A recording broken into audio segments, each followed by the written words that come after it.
आज हम जानेंगे केजीएफ के रियल स्टोरी के बारे में। यह आपको पता है कि 2018 में केजीएफ फिल्म रिलीज होने के बाद यह नाम तेजी से वायरल हुआ और वहीं 2022 में यह फिल्म का केजीएफ 2 का ट्रेलर भी लॉन्च हो गया है। आज हम इसी के बारे में जानेंगे, आखिर केजीएफ है क्या। वीडियो पूरा देखें। दोस्तों, कोलार गोल्ड फील्ड्स कर्नाटक राज्य के डिस्ट्रिक्ट में आने वाला एक माइनिंग रीजन यानी कि खनन क्षेत्र है, जो कि कोलार शहर से 30 किलोमीटर और कर्नाटक की राजधानी बेंगलुरु से लगभग 100 किलोमीटर की दूरी पर स्थित है। और एक माइनिंग रीजन होने के साथ ही यह एक टाउनशिप भी है, जहां पर आज 2,60,000 लोगों की आबादी रहती है। और दोस्तों, ये सभी वही लोग हैं जिनके पूर्वज दशकों पहले सोने की खदान में काम किया करते थे। साल 2018 से पहले इस खदान के बारे में जानना तो दूर, लोगों ने इसका नाम भी कभी नहीं सुना था। लेकिन 2018 में आती कन्नड़ फिल्म केजीएफ की वजह से इस खदान का नाम पहली बार लोगों की जुबान पर आया था। हालांकि अब कहा तो यह जाता है कि फिल्म की कहानी पूरी तरह से फ्रिक्शनल है, जिसका केजीएफ के इतिहास से कोई भी लेना देना नहीं है।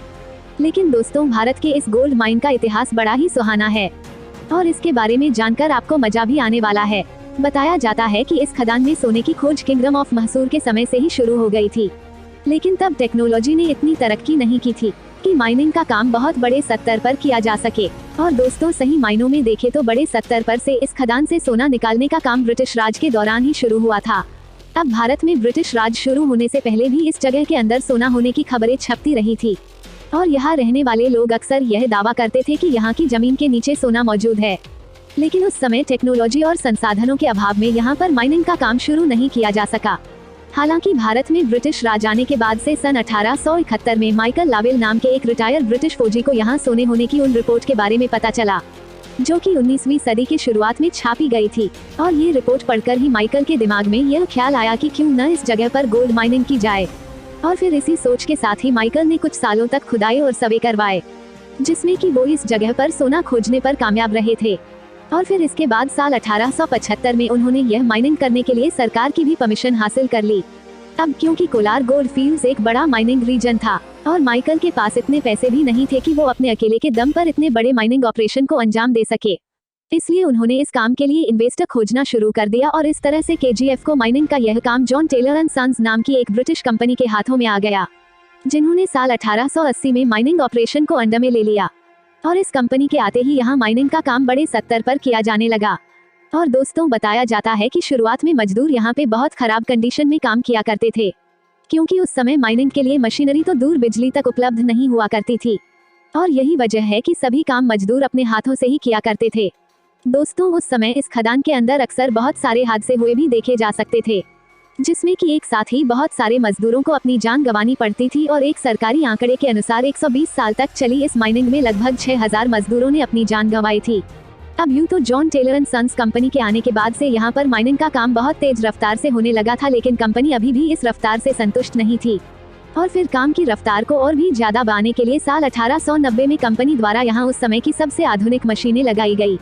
और दोस्तों, अंग्रेजों के द्वारा लगाई गई यह मशीनें इतनी ज्यादा एडवांस थी, यहाँ पर अगले 100 सालों यानी कि 1990 तक इन्हीं मशीनों से ही माइनिंग की जाती रही। हालांकि यह मशीन लग जाने के बाद से कंपनी को बिजली की भी जरूरत महसूस हुई, क्योंकि इन माइंस के अंदर बहुत ही ज्यादा अंधेरा हुआ करता था। और फिर बिजली की जरूरत को पूरा करने के लिए भारत के अंदर अपने देश का पहला हाइड्रो इलेक्ट्रिक पावर प्लांट लगाया गया, जिसे कि हम कावेरी इलेक्ट्रिक पावर प्लांट के नाम से जानते हैं। यानी कि जिस समय दुनिया के ज्यादातर हिस्सों में बिजली पहुंच भी नहीं पाई थी, उस समय कोलार गोल्ड फील्ड्स पूरी तरह से इलेक्ट्रिक हो गया था। और इतना ही नहीं, माइनिंग मशीनों को मिट्टी छाने के लिए जिस पानी की जरूरत पड़ती थी, उस जरूरत को पूरा करने के लिए कोलार गोल्ड फील्ड्स के बेतमंगला टाउन के अंदर एक बहुत बड़ा आर्टिफिशियल झील भी बनाया गया। और दोस्तों, ये सभी जरूरतें पूरा करते करते साल 1902 आ गया था और अब केजीएफ माइन भारत का अकेले ही 95% से भी ज्यादा सोना प्रोड्यूस करने लगी थी। दोस्तों, प्रोडक्शन बढ़ने के साथ ही इस इलाके की तरक्की भी काफी हो गई थी। इस माइन के अंदर जो ब्रिटिश ऑफिसर बड़े ओहदे पर काम करते थे, उन्होंने अपने रहने के लिए यहाँ पर घर बनवाने शुरू कर दिए। और इस तरह से देखते ही देखते यह इलाका एक बड़े शहर में तब्दील हो गया। और यहाँ पर उस समय बड़े बड़े पक्के मकान, हॉस्पिटल, क्लब और गोल्फ कोर्स जैसी बहुत सारी चीजें बनाई गई। यहाँ तक कि इस शहर को उस समय मिनी इंग्लैंड तक कहा जाने लगा। हालांकि इस शहर में यहाँ नजर आने वाले ज्यादातर सुख सुविधाएं सिर्फ उन ब्रिटिश ऑफिसर और उनकी फैमिली मेंबर्स के लिए होती थी, जो कि माइंस के अंदर बड़े ओहदे पर काम करते थे, जबकि खदान में मजदूरी करने वाले भारतीय लोगों को बहुत ज्यादा सुविधाएं नहीं दी जाती थी। तो दोस्तों, समय बीतने के साथ ही जॉन टेलर एंड सन्स के द्वारा सन 1880 में शुरू किया गया यह माइनिंग का काम लगभग 76 सालों तक इसी तरह से सफलतापूर्वक चलता रहा।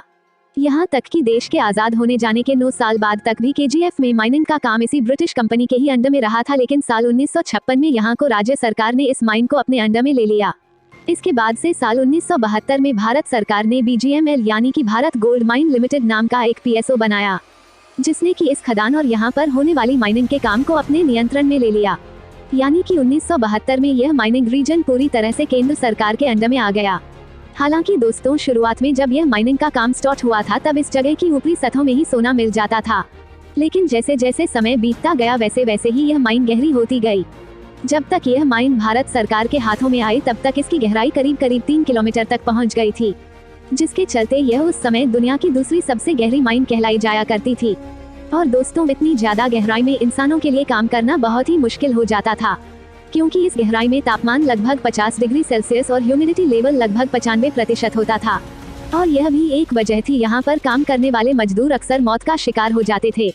वैसे आपकी जानकारी के लिए बता दें, साल 1880 में शुरू हुआ यह माइनिंग का काम 120 साल तक लगातार चलने के बाद से 2001 में हमेशा के लिए बंद कर दिया गया। और इन 120 सालों में इन गोल्ड माइन से लगभग 900 टन से भी ज्यादा सोना निकाला गया था। अगर आपको केजीएफ के बारे में आपको जानकारी थोड़ा सा ही पसंद आया हो तो लाइक शेयर करना ना भूलें, और वीडियो कैसा लगा कमेंट करके जरूर बताएं। आगे और भी इसी तरह का इन्फॉर्मेशन वीडियो देखने के लिए रिच एडिट्स को सब्सक्राइब जरूर करें। पूरा वीडियो देखने के लिए बहुत बहुत शुक्रिया।